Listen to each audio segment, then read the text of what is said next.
dug deep into the ground. The water is dirty, filled with germs and disease.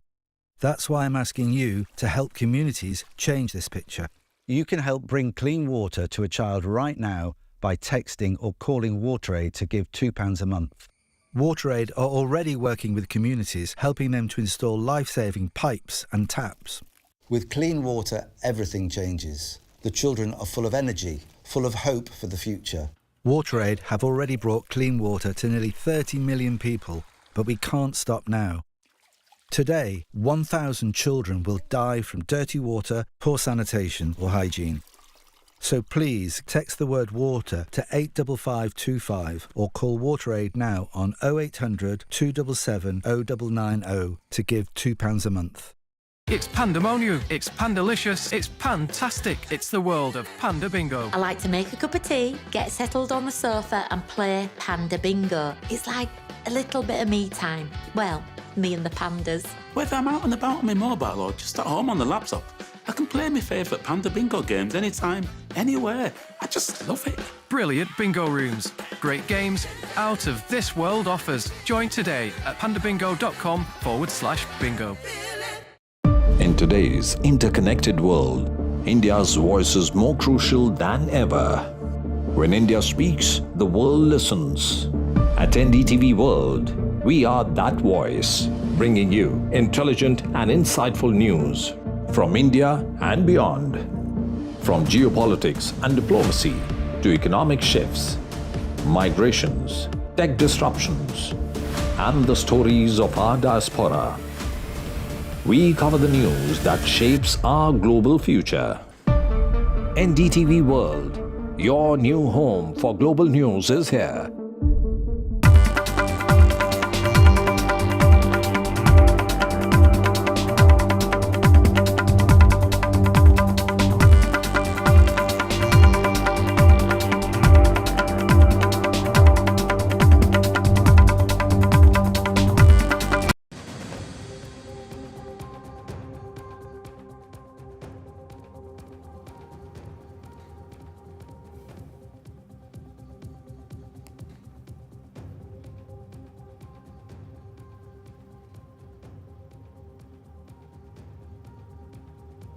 A very good evening. You're watching India Global. Before the break, we spoke about Iran and Israel, and we are now going to focus on Prime Minister Modi's visit. After a landmark visit, the first pan-Indian Prime Minister in 2 decades, the PM has departed from Cyprus and heading next to Canada to attend the G7 summit, a crucial meeting at a time of global uncertainty, coming as an inking a wide-ranging set of joint declaration in Nicosia, marking a significant step forward in bilateral relations with a focus on IMEC. Yet Cyprus is not just a stopover, viewers. It is a strategic move, picking the country as his first foreign visit after Operation Sindoor, signaling to Turkey, which openly supported Pakistan during the recent hostilities. I want to first play out the soundbite of Prime Minister Modi and the Cyprus president, and then we move ahead. Mediterranean क्षेत्र के साथ connectivity बढ़ाने पर भी हमने बात की। हम सहमत है कि India middle east Europe economic corridor से क्षेत्र में शांति और समृद्धि का मार्ग प्रशस्त होगा। हमने यूनाइटेड नेशंस की जो चार्टर है, protection of universal values, dependent territorial integrity किसी भी देश की, और प्रधानमंत्री जी की यात्रा के दौरान हमें अवसर मिला है कई ऐसे विषयों के बारे में चर्चा करने का जिसमें कि द्विपक्ष हमारे जो देश हैं उसके बीच के संबंध के बारे में बात की, भारत और ईयू के संबंध के बारे में बात की। इसके अलावा हमने एक क्षेत्रीय जो स्थिति थी और आईमेक के अंदर हमारी जो सहयोग है, India middle east European corridor, इसके बीच में हमारे सहयोग के बारे में भी बात की है। All right, viewers, let's now get in a voice from Cyprus, from Nicosia, to understand how significant this visit has been. Sunil Kapoor, who's a partner and COO of OL Shipping Group, joins us live from Nicosia to understand and decode the importance and significance of this visit. Mr. Kapoor, we've played out some of the important sound bites, the messaging, the import of this meeting. Explain to us, talk to us about, in your opinion, what was the biggest takeaway of this meeting? Actually, it was a very important meeting, and I think Mr. Modi has done and gained quite a lot of things during his one-day visit here. And as I said, he had mentioned this in the meeting, that it is not just about the ease of doing business, it is about the trust of doing business. And he has stressed on this, that he would like to have now long-term partners with whom they can trust and they can do business, which would not only be gainful for one country, but to be useful for both the countries. So I feel this visit is not just a symbolic, it is a turning point for deeper and strategic future cooperation. So there have been many things which was discussed. Of course, I was part of this roundtable conference where we discussed about the business, how we can increase our cooperation, which was there. They had always better understanding about the Indians. In fact, the president of Cyprus did mention that at one time Indians and Cypriot soldiers, they took part in World War II. So the relationship goes for many years, including the times of Makarios. So, but now they have put a seal to see that the things move fast forward.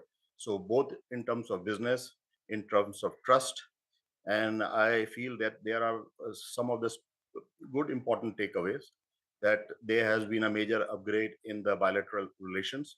Then he has received the top honor, conferred Cyprus' highest award, the Grand Cross of the Order of Makarios II. I think this is a very important strategic. It is. It's also the messaging there, sir, and I want to understand from you here the geostrategic messaging, and at the same time the larger economic partnership from the point of view of linkages, Mediterranean Sea linkages, deeper linkages with regard to trade partnerships. How do you see, and also renewable energy, another very important area for India, given how we want to protect our energy interests. How do you see all of them from here on? So the maritime will play a very important role. And this has been discussed in our roundtable conference. We were about 4 or 5 people from the shipping background. Cyprus is a major hub for ship management and ship owning. Prime Minister Modi emphasized that we are going to spend a lot of money on the development of ports, the shipbuilding and ship repairs. So this is a benefit for both. Then he also mentioned regarding the India-Middle East corridor IMEC plan, this is a future, and I'm sure once the things will start improving this side of the world, there will be a lot of business both for the movement of trade and cargo from India and maybe via Cyprus. Both believe in prosperity, both believe in peace, both the countries believe. So there are many shared outlooks. So somehow Cyprus has the mode of operation and doing business completely different from what India. But now I see things have dramatically changed, and this will actually bring both the countries together. All right, Mr. Kapoor, we leave it there. Sunil Kapoor joining us live from Nicosia to decode the importance and significance of this visit by the Prime Minister to Cyprus. All right, viewers, now shifting focus, turning attention now. Well, Prime Minister Modi is now en route to Canada's Alberta for the G7 summit. Not as a member, of course, but as the most watched guest. Now, why is this invite shaking up the world stage? Well, relations between India and Canada have been in the deep freeze. Spy accusations, expelled diplomats, unchecked Khalistani extremism across Canada have divided the two countries. But now, new Canadian Prime Minister Mark Carney says India is simply too big to ignore. All right, before we move ahead, let me, and also we get in our guest. Viewers, at the end of the day, it's important to point out that India is now the world's 4th largest economy, the biggest growth engine, and also set to play a major role in terms of what are some of the key important aspects that the world leadership needs to take an account of. Fast becoming the world's supply chain lifeline, G7 will have to tackle climate, it will have to tackle AI, it will have to tackle global security. The West has realized that such important talks cannot be done till the time India is in it. From tensions to talks, is this a breakthrough or is it Ottawa's diplomacy under pressure? Well, either way, at the end of the day, all eyes will be on Prime Minister Modi and India. Let me now quickly turn attention to the big questions that we are putting on the show. First up, is this going to be, let's put the first question out. The first question is this a clear message to anti-India elements? Secondly, is this going to be a major reboot in terms of India-Canada ties?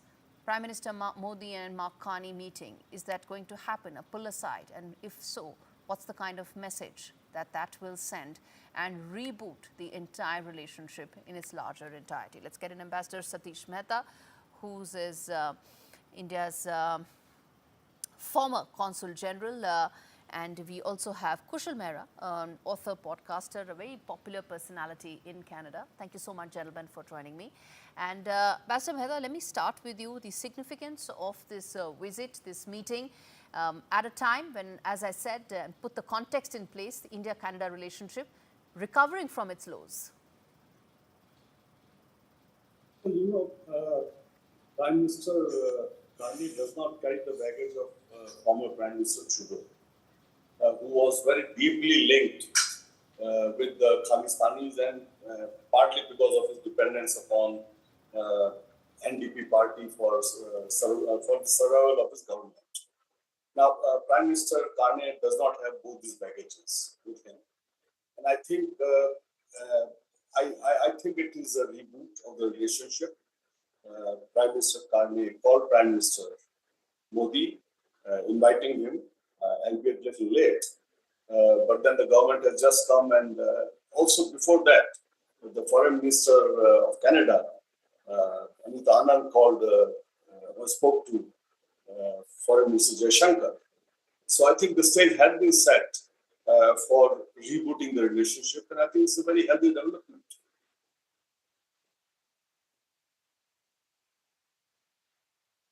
On some of these aspects that Ambassador Mehta was pointing out, but most importantly, in terms of the Khalistani extremists that have played a very major role in puncturing the relationship in the last 18 months or so, how do you see them getting the strongest message ever with this meeting that is set to take place? Well, Carney has actually followed what a former Canadian Prime Minister had done. That was Prime Minister Harper. The irony is that Prime Minister Harper was a conservative and Carney is a liberal, but both of them are following a very similar pattern. So what is that pattern? The pattern, as far as Prime Minister Harper was, he had a simple rule: I'm not going to entertain any extremist element, irrespective of their caste, creed, religion, or ethnicity. And as far as Carney is concerned, I would not say that he's following the same pattern, but in terms of at least extremists of a kind, he's not playing footsie with them.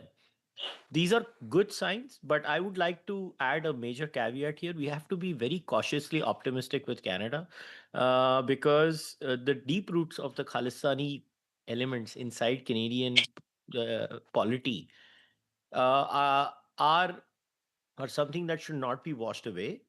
I mean, I'm in Calgary right now, and I'm going to be there at the G7 summit. But the point is that these elements need to be tackled with in a very deft manner. And I think as so far so good, but I would say cautious optimism is the right word here. We should be optimistic, but we have to be very cautious because you never know when things go south here in Canada. Interesting meeting that is taking place. This is also a meeting that is taking place after some of those incessant claims made by Donald Trump, all of which completely rejected by India. In the backdrop of that, it'll be very interesting to see what will be the kind of body language that will be there between these two leaders. But Ambassador Mehta, in terms of your expectation, while there's very little time that the PM will be in Canada, but most of the times it is about the messaging, the strategic direction in which the relationship is set to go. In your assessment, do you see the recovery of people-to-people ties being the first major impact after this visit, or some of the other aspects that you would like to highlight? Well, I think it would. So let's look at the key pillars of the relationship. Bilateral trade has been going uninterrupted. Between 23 and 24, it has increased by almost 20% if you include bilateral trade in goods and services. And Canada has a bit of trade surplus with India if you include both these. And it's about 32 billion Canadian dollars. Not something to scoff at. So that's one thing. It has been working regardless of the political relationship. And I'm sure it's not lost on Mr. Khan. The second thing is, I think one has to be very clear about this Khalistani movement. First of all, it's not a very large majority of people who believe in this, number one. Though they are very vocal and perhaps are able to drive others. Number two, what does it mean? I mean, people sitting in Canada with Canadian passports trying to break India. Which country would accept that? Would Canada accept that if we sat in India and started supporting the Quebecois movement? Well, this is just not done. And I think Canada has to stand up to it, and the political leadership has to stand up to it. And the fact that Mr. Stephen Harper won 3 elections without the support of such elements shows that they don't carry much credibility or credence in the Canadian society. Because just the compulsions of Mr. Personally, yes, his inclination, and secondly, his political compulsion of leading Jagmeet Singh's party for survival was the reason. Now both those are out of the equation. Yes. And Mr. Huda is out of the equation, and Jagmeet is also out of the equation. He's lost the election. He's irrelevant now. Yes. He lost the election, and he's no longer the party. Exactly. So I think I would be a little more optimistic than my other friend on the panel. Right. About the direction of the relationship. There's a lot of goodwill. Okay. Kushal Mehra, in your assessment, while you're erring on the side of caution, for want of a better phrase, what, according to you, could be the one milestone that this visit may achieve in terms of providing the much-needed thaw, or do you think any specific areas where you expect the recovery to be sharper in terms of the India-Canada relationship? Well, people forget that one of the most important aspects is that Canada is a resource-rich country. Critical minerals are something India is going to need a lot more of in the coming decades. Canada is one of the largest suppliers of critical minerals in the world. If I am correct in my research, I think India only is able to source critical minerals through the Dubai route. Now, if we are able to change that and have a direct relationship with Canada over there, and both countries benefit. Canadians make more money because the wire media is cut, and they can maybe clock a better profit, and the Indians can have a better relationship with Canada. I think India and Canada trade is way low than what it's supposed to be. It should be way more. And let's not beat around the bush. The Khalistani element is the reason that both countries are not able to even trade more. Yes, whatever trade exists has been happening, but it could have been a lot more. As far as the people-to-people ties are concerned, I don't understand why do we need to bother about the people-to-people ties? They never stop. Canada has almost 7% of the Canadian population is of people of Indian origin. But once again, I see this has been the line that everybody inside the Indian intelligentsia keeps taking. Oh, the Khalistanis represent very little of the society. But what they don't understand is how the Canadian system works. The Khalistanis have rigged the Canadian primary. The Canadian primary is not monitored by Elections Canada. You could name yourself Ding Dong and register for the Canadian Liberal Party primary. Who proved it? I did. I did it myself. I registered myself as Ding Dong. And I ended up being qualified to vote for a Canadian primary, which is where the Khalistanis gained the system. So even though they are a very small representative sample, they are able to punch way above their weight because they are finding lacunas in the Canadian system to say that we should not have this caution. They will still rig the primaries. Look, for example, look at what the candidates in the CPC were. Forget the Liberals, the Conservatives, the party of Prime Minister Harper, which was then Prime Minister Harper goes, Pierre comes. Who are these people? My simple question to the conservative members of parliament of Indian origin is, do they condemn Khalistan at a conceptual level? Will one person stand up, irrespective of them being a Hindu or a Sikh? Irrespective of them being a Hindu or a Sikh. So let's not play this down. We have to be cautious. We have to be firm with the Canadians when we sit across the table and say we will not tolerate this. You want to trade with us? We're more than happy.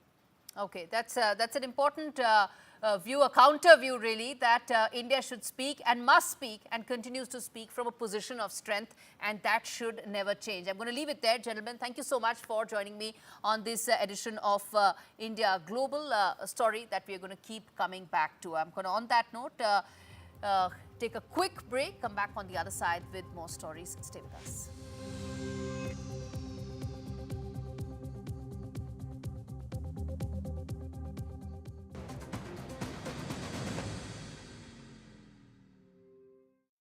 If you won't do it for you, do it for your dog, who's upset you didn't hear his whining. Book a free hearing test at bootshearingcare.com. It's pandemonium, it's pandalicious, it's pantastic. It's the world of Panda Bingo. I like to make a cup of tea, get settled on the sofa and play Panda Bingo. It's like a little bit of me time. Well, me and the pandas. Whether I'm out and about on my mobile or just at home on the laptop, I can play my favourite Panda Bingo games anytime, anywhere. I just love it. Brilliant bingo rooms, great games, out of this world offers. Join today at pandabingo.com/bingo.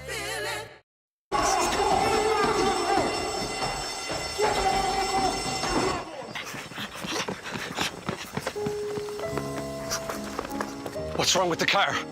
It's okay, lads. I'm with the AA. Bombay mix. Because the AA has more expert patrols across the country, you'll be back on the road in no time. No wonder more people choose the AA. Join today. I'm in. Okay, now, you can have a great first day. I promise, all right? Your donations helped 3D print his heart to guide his surgery and saved his life with a groundbreaking innovation.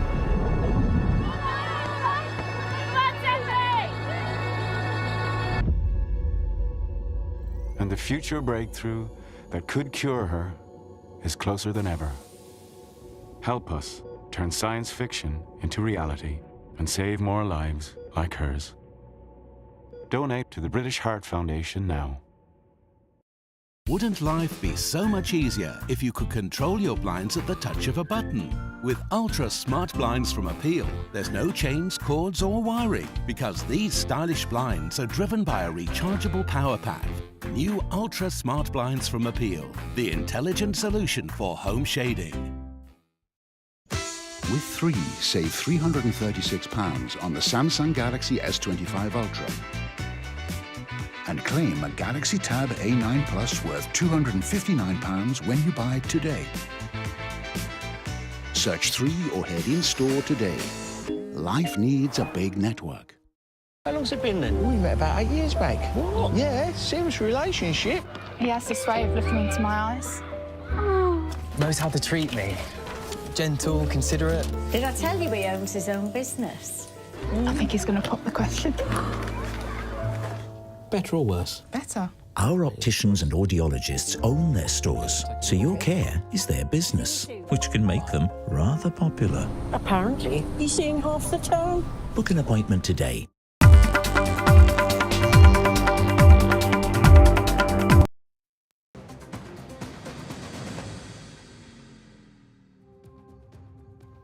Viewers, amidst the escalating tensions between Israel and Iran, Iran students in Tehran are being evacuated to the city of Qom, which is 148 kilometers away.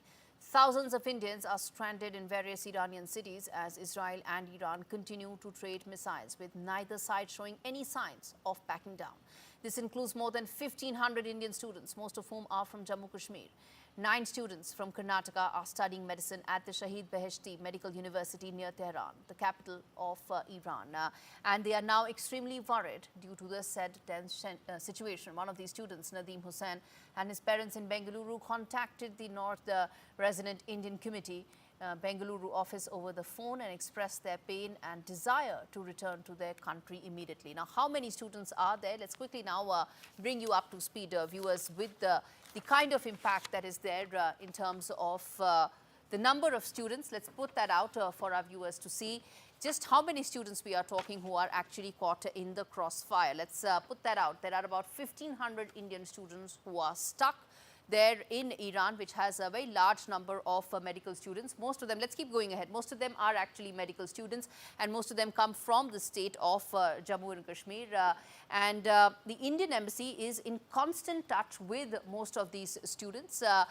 That's an important factor, because at the end of the day, communication is the single most important factor, given the uncertainty and anguish that these students are feeling. They are going to be evacuated by land. Let's keep moving ahead. Via land. And Iran has told India that given the fact that the airspace is shut, it is the land borders that remain open and could be used for any evacuation whatsoever. Now, what is going to be the route, the possible route for all those who want an evacuation? Let's put that out. That evacuation route could actually be Tehran to Qom to Gilan, and then it could be to the Armenian border, where those students who want an evacuation can actually take that route. Those who just want to be moved to a safer place needn't go all the way till the Armenian border, but this is likely to be the broad route that they will take. Now, on that note, let's quickly now put out some of those important sound bites, and let's hear out some of the students who've been reaching out to the Indian authorities asking for help in these distressing times. Third-year medical student from Tehran. Right now, we are getting relocated to Tehran outskirts, just because the strikes are continuously going on. The strikes from Israel. As you see the smokes around, the flames around, it's all chaos here. The routes are closed. We have been stuck right now, completely stuck. We don't know what to do. The atmosphere is so tense right now. At this point, हमारे जो भाई हैं Tehran university के जो students हैं, उनकी boys Dom के नज़दीक ही हमला हुआ है, and they have also been affected by the attack, और कुछ जो स्टूडेंट्स हैं वो जख्मी भी हो गए हैं.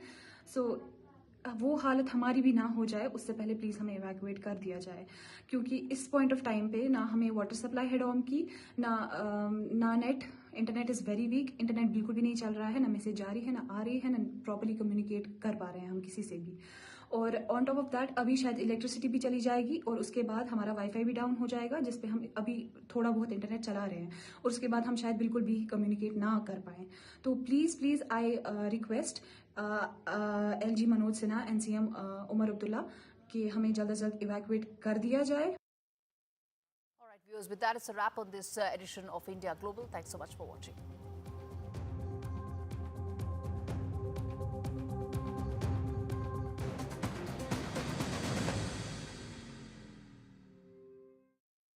Magic family moments deserve the perfect setting. A stylish awning from House is the ideal addition to your outdoor space.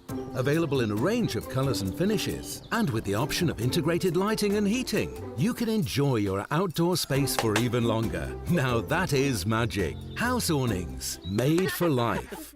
If your garage looks like this, you need Tougher Man. A leading supplier of shelving for your home or business. Assembly is quick, easy and boltless. Buy one bay from just $59.99, or you can get 3 bays from only $119.99, saving you nearly £60. Plus you get a 5-year Storelex steel guarantee. Order now at tougherman.co.uk.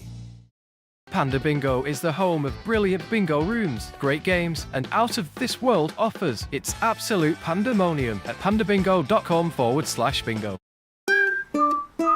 I bought cars on finance, so I've made my claim. If our lenders charge hidden commissions, then I've made my claim.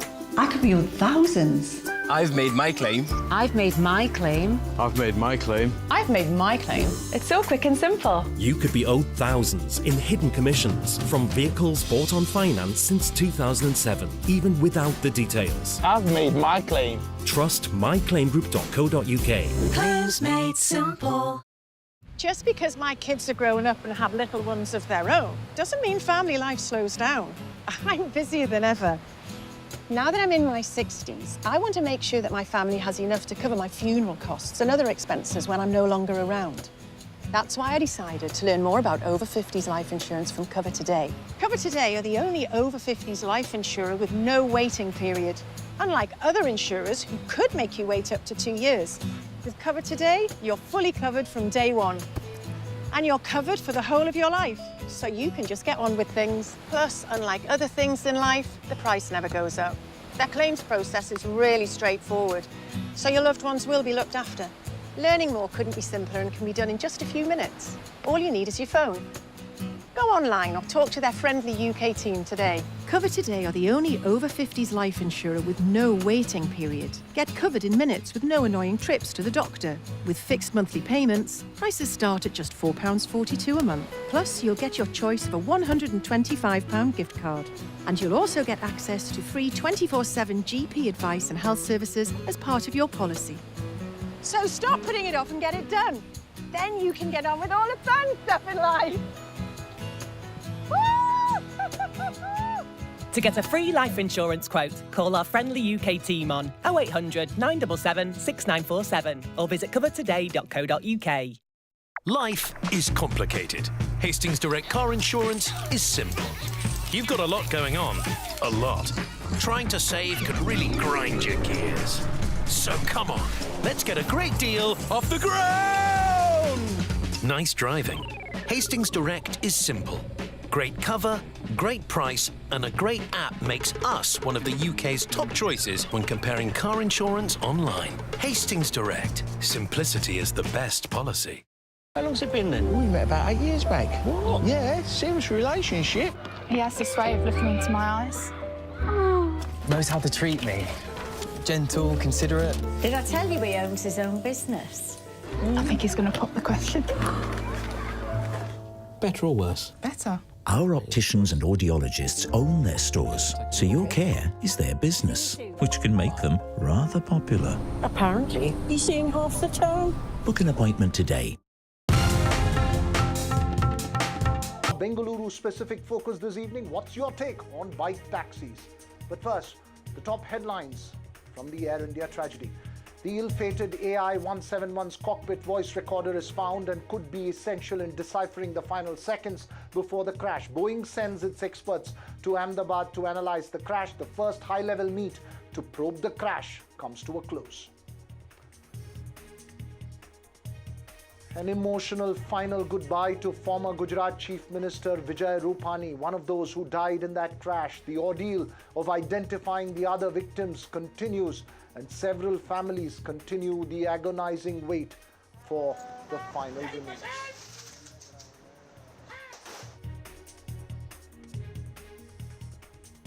The Madras High Court makes scathing observations in an abduction case, orders the arrest of an ADGP rank officer, and comes down heavily on an MLA.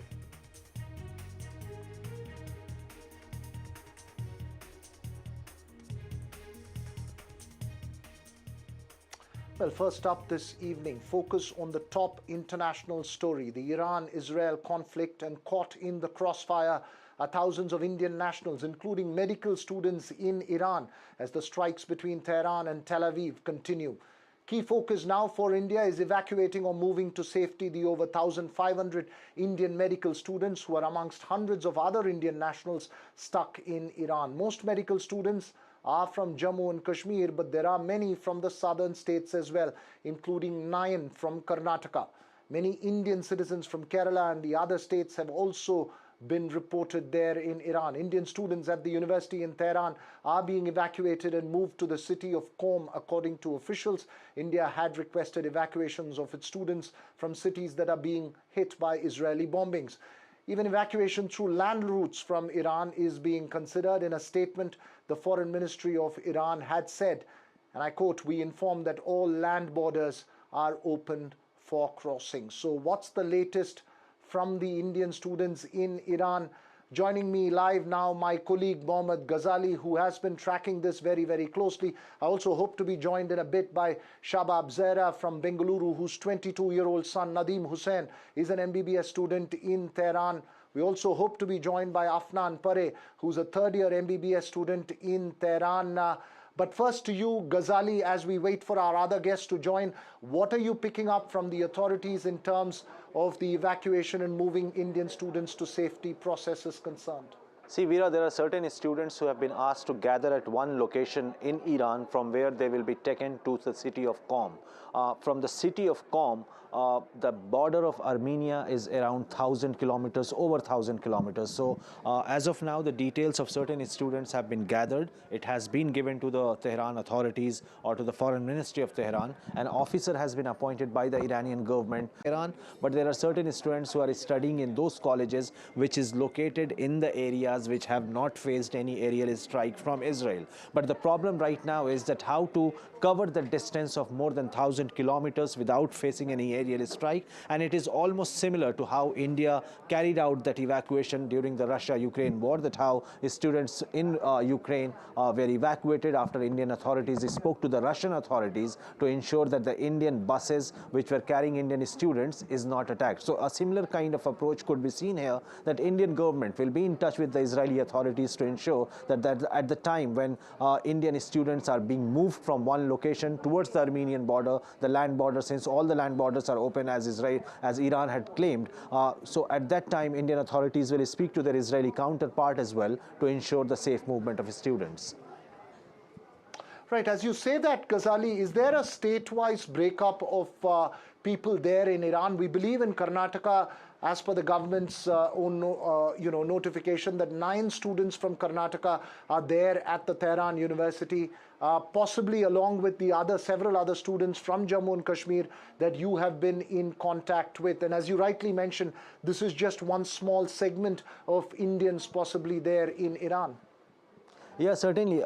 This is one small group because the Indian authorities, the embassy officials in Tehran are gathering the details of all those who are studying in Iran. Now, that is happening with WhatsApp groups. There are multiple WhatsApp groups which are operational right now, where Indian embassy and embassy officials are sharing the contact details, the emergency numbers, and through which any Indian student who is willing to be evacuated are sharing their passport details and other details, their locations and all, and through which the Indian authorities there, the embassy officials in Tehran, are sharing the exact location, the details of buses, other means of transport, so that they all can gather at one point from where they will be relocated to the city of Qom. Now, the first phase of this evacuation involves the relocation, which is the internal relocation, and till the time everybody is, till every student is moved out of Iran, the embassy officials are also in touch with the community leaders, the local community leaders, for the safety and welfare of Indian students. Right. As you mentioned that, Ghazali, as I mentioned as well, we're waiting for Shabab Zara, whose 22-year-old son is there in Tehran, as well as possibly get through to a student there in Tehran, a third-year MBBS student. Just tell us, from the conversations you picked up from students, is there anything specific that they've sent across as a message to their family and friends back home? What would be the key concerns of the families here? Because we believe that they are in communication with each other. See, Veera, we need to understand, and even the students over there, despite being in such a situation, in such a crisis situation, they also acknowledge the fact that this evacuation is not an easy task, because students are scattered in most of the areas of Iran. It is not; they are not just concentrated or studying in certain universities in Tehran, but they are studying in different locations, in different universities. Gathering the details, ensuring that everybody is safely moved out will be the priority of Indian Embassy. But obviously, certain students were also injured in the aerial strike. So there is a kind of panic among the students as well. They want to be continuously in touch with the embassy officials. That is why the WhatsApp groups which are operating right now, it is continuously buzzing with queries that by when and where they should be moved out and who will be assisting them, though the embassy officials and their local representatives are also coordinating with the students. Right, thanks very much there, Ghazali. Unfortunately, we've not been able to connect live to both the parent in Bengaluru of the 22-year-old MBBS student as well as to the student we were hoping to cut through live across in Tehran. But my colleague Nihal Kidwai has this report. He spoke to one of the families of those who are looking at how to bring back students from Tehran. Listen in. Day 1 से जब attack हुआ तो सूरज